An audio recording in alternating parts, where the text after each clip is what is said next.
2025 has been an amazing sewing year for me. So I thought I would rummage through my wardrobe, and it's been an interesting rummage to say the least. So let's have a look at what I've enjoyed making in 2025.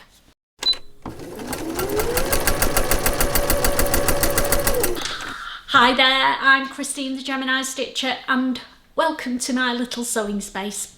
So without further ado, Rita has got my first garment on, and it is the Paradise dress from Sew Different Patterns. Now this, when I checked a few weeks back, is still not available as a standalone pattern.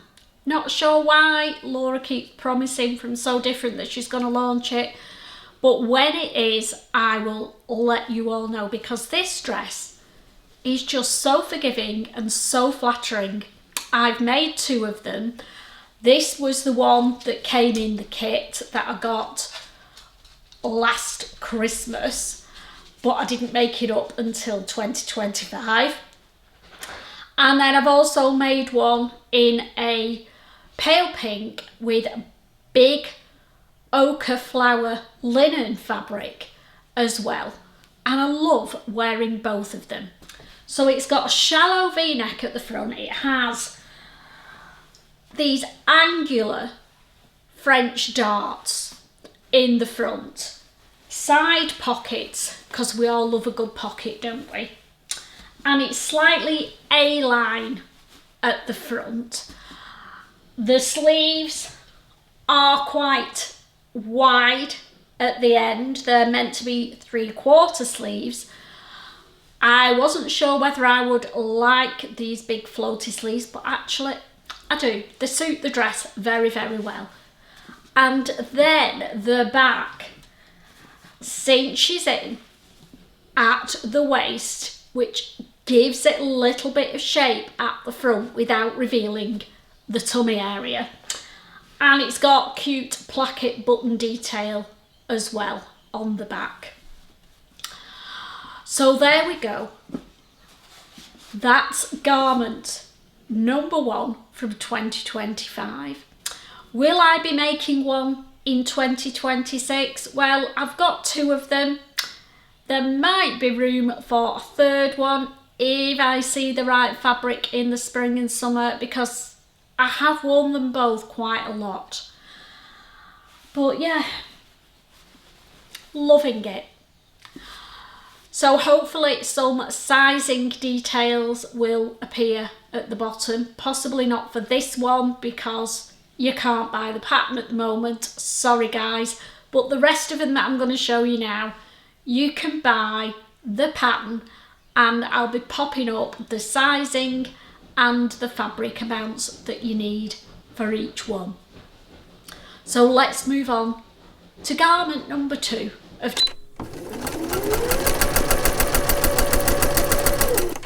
Garment two is a jacket that I've worn loads and loads, particularly in the cold weather we've got in the UK at the moment.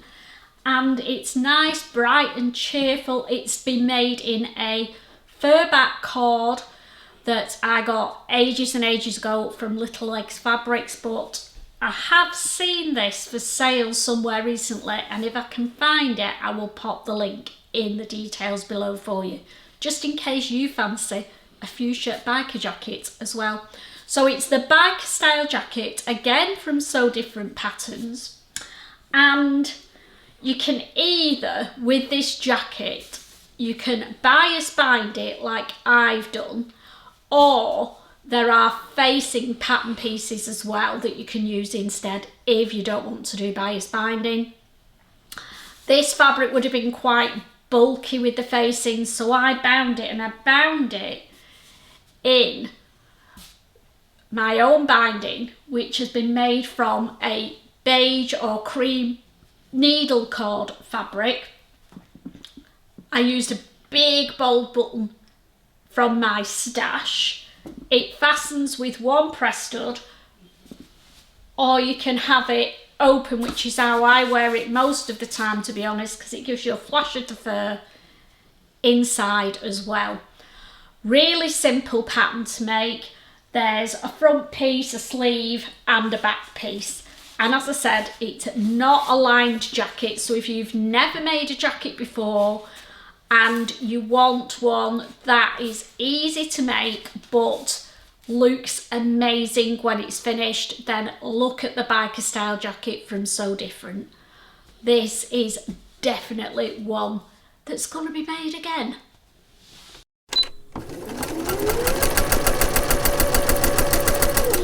Garment number 3. You eagle-eyed one, you may have noticed Rita's disappeared, because it's my Hussard jeans from Maison Fauve, and you can't get these on a dummy. Not a look good anyway. So these are the Hussards from Maison Fauve patterns. Absolutely love these jeans. Definitely want to make at least another 2 pairs of them. I've made these as crops with a turn up for the spring and summer, and I've got some plain dark denim and some dark green denim that I want to make some winter ones in, so they will be by January and February makes and plans, I'm sure. So let's have a look at the details, because there's a lot of details in these jeans. Where the front pocket is, there's some pleat details there that go down into the slanted pocket, and then the front is in, and then the front is in 2 halves, so you've got a centre seam which is top stitched all the way down the front, a nice curved waistband that fits really well, and then on the back you've got an unusual shaped yoke at the top, and then I hadn't had my embroidery machine long, so I embroidered the back pockets on these, and I get lots of compliments. People must be looking at my bum a lot, mustn't they? So the Hussard jeans, definitely a staple in my wardrobe. They fit really well. So if you're like me, got a generous derriere, shall we say, I didn't make any alterations to, I didn't make a big bum adjustment. I obviously made my usual trick on the crotch and used a piece of twine or wool to check my crotch and measured it against the pattern, and I've got the fit bob on. So yes, 2 more pairs of these on the way sometime soon, fingers crossed.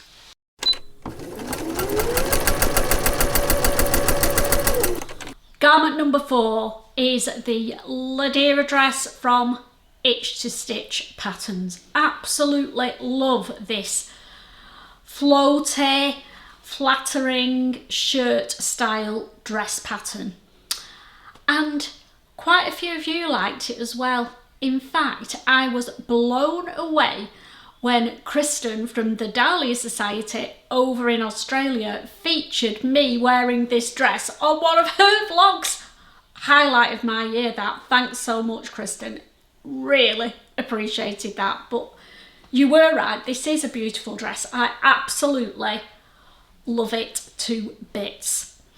Now, I'm putting all the garments on Rita, not on me, because it's a little bit cold out there today. It's getting very cold in Lancashire this week. So I'm going to do some pics at the end of me wearing all the garments. Hope you don't mind. So let's get back to the Ladera. It is a shirt style dress with a collar, button down front with a placket. This one is a standard placket. You can do a hidden placket as well, which is a very nice option. Short sleeves, and it has this unusual faux tie detail at the front, which doesn't go round the back. It's just part of the skirt and the top,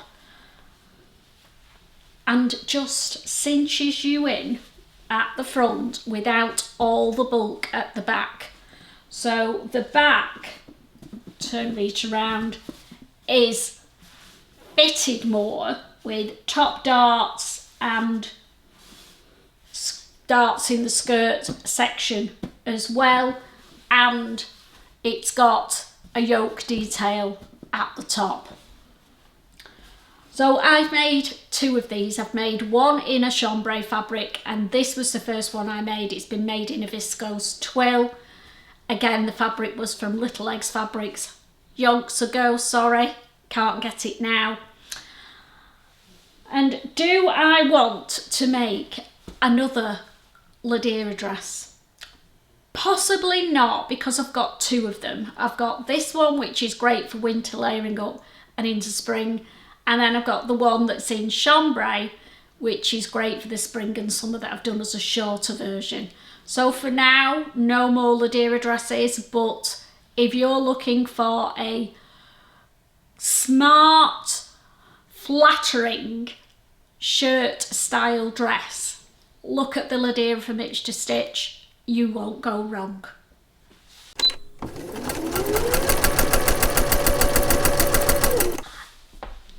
Next up is another dress pattern, and this one is the Rowie Dress from Style Art Patterns.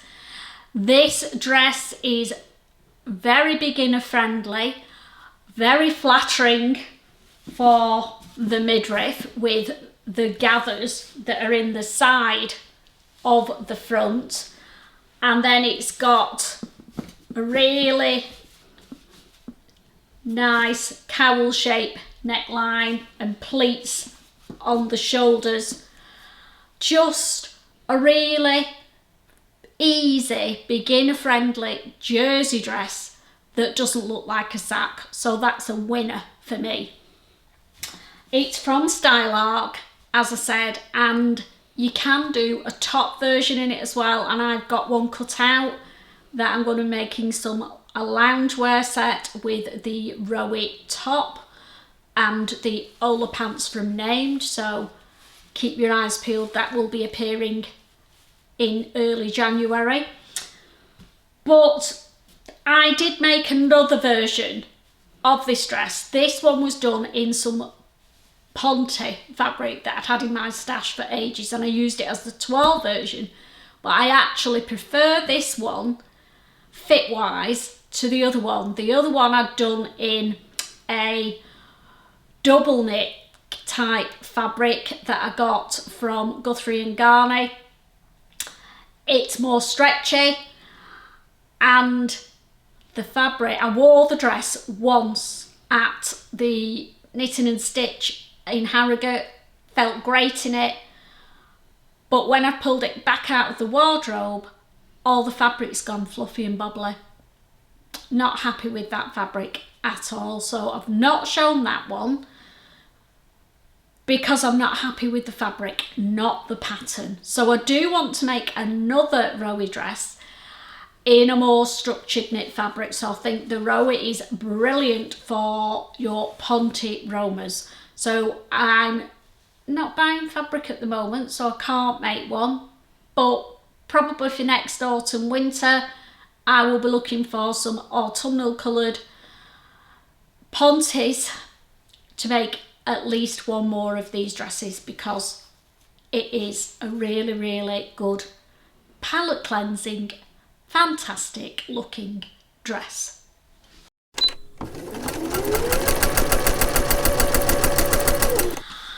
Next garment is the Tempete Blouse. This was made on my recent sewing retreat in Anglesey with Steph and Sharon, and we all made it together.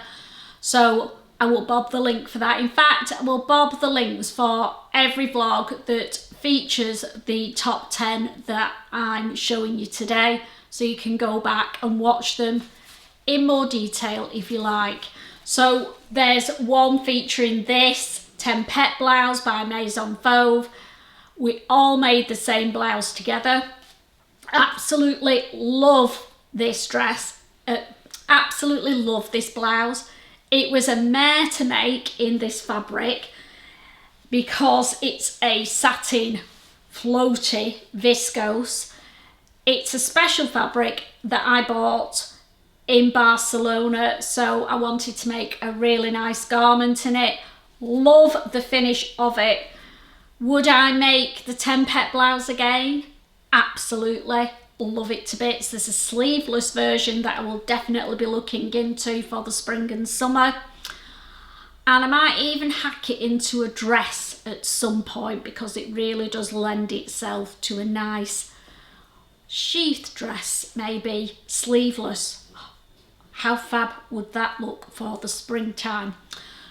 So it's got a cowl neck, pleats on the shoulders, front, and pleats on the back. And then it's got one of those pesky invisible zips in the back. But if you are averse to an invisible zip, a way of avoiding that would be to leave a slit in the back and then just do a hook and loop at the top maybe. But I actually quite enjoy doing invisible zips, weirdly. I love the finish of them. I love the sense of achievement. So Tempete Blouse, definitely getting worn. I've worn it over the Christmas period, and I think I want to make one in a more casual fabric, and then I will get more wear out of it because I love the style of the blouse. But let's face it, I'd look a bit odd wearing this round the supermarket, wouldn't I? So definitely on my radar to make at least one more. And who doesn't love Maison Fauve patterns?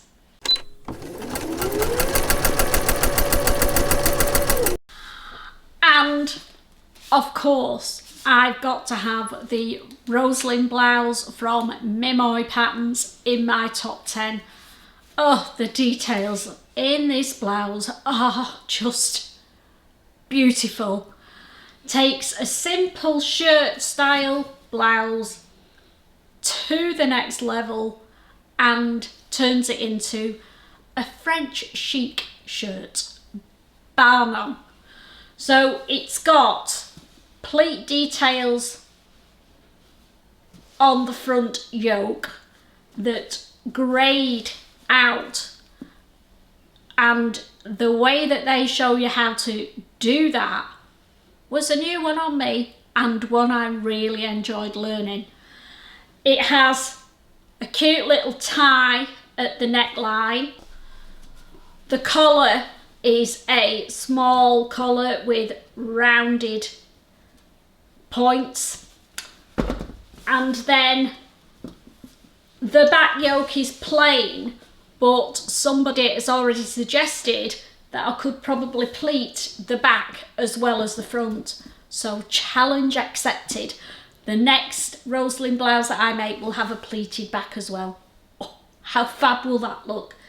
It gathers in at the bottom of the yoke on the back to give you some wiggle room when you're moving around, so really comfortable but smart, chic, everyday style blouse.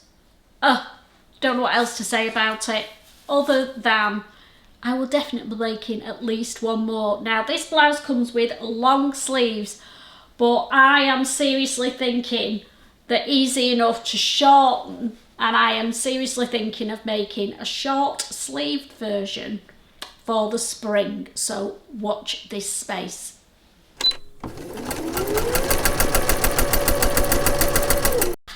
And last but not least, some of you may have guessed that it was going to be this beautiful Nuala cape coat from Coralie Bijasson. It's got cape sleeves that are semi-fitted. The body isn't big and voluminous like a normal cape would be, which tends to bury me. It's fitted with princess seams, and then the sleeves are attached into the front and back seams. It's double breasted. I made this in some fabric that I got from Festival of Quilts from Rosenberg's, and when I went back to Harrogate in November, I wore it to go and show him, and he took some photos of me wearing it. Unfortunately, I didn't get him to send them to me, so gutted about that, but they were really good photos, and I absolutely love this coat. And he commented and complimented me on the professional finish, which was absolutely lovely.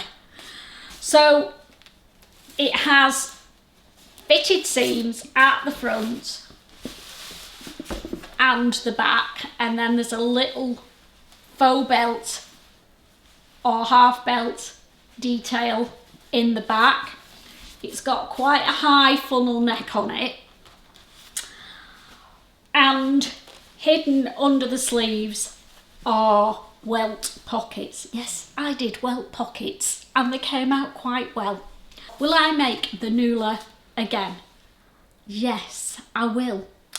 I've got in mind, I've got an idea that I will probably be making one for next autumn, winter, in a plain fabric. So I will, through the summer, when hopefully wool fabrics are reduced, I'm going to be on the hunt for a good quality. This is 100% wool.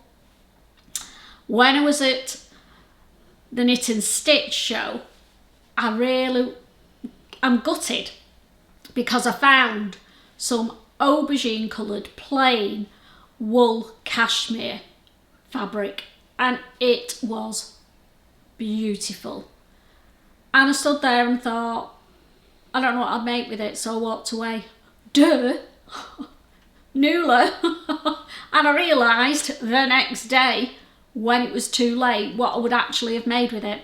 Missed out there. So I'll be on the hunt through the summer, maybe at Festival of Quilts, if the same people are there, they might have it reduced, because I think it was about £26–27 a metre, which, you know, for wool cashmere is a really good price, but I was on a budget when I went to Harrogate, so I didn't buy it. Never mind. So a plain one, definitely.